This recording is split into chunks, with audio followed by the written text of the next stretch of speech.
Well, here is a guaranteed way to improve your day today. Ready for this?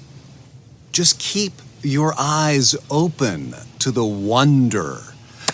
We live here in Santa Cruz, California, where I hang out a lot here at the harbor. Sometimes I like to jog on that trail that winds through Natural Bridges and goes down to Natural Bridges Beach. Sometimes I go through Henry Cowell. And I love what I see. I see monarch butterflies sometimes hanging out there at Natural Bridges. And I mean, they literally hang out, clustering like bunches of bananas on trees.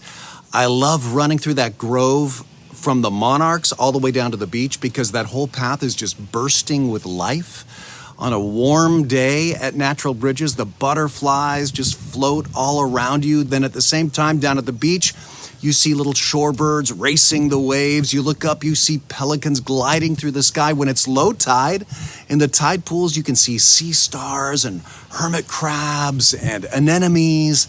And sometimes you look up from the tide pools and you see a whale spouting, or dolphins swimming, or certainly sea lions frolicking and fishing. And sometimes, if you're looking for it, you can see every single thing I just described in the same half hour here in Santa Cruz.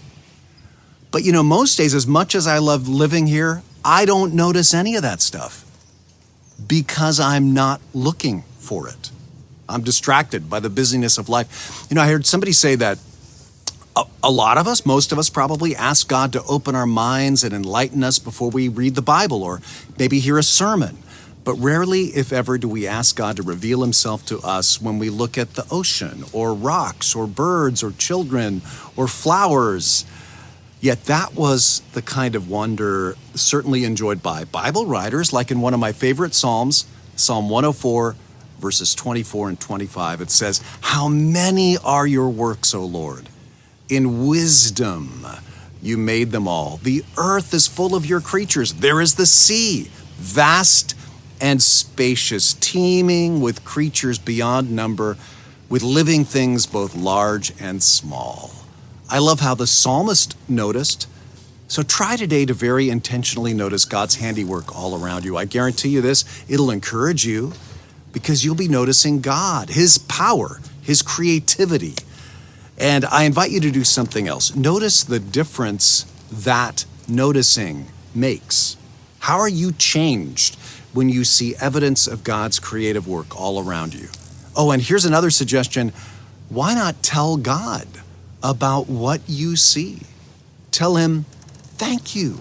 Tell him it is very good.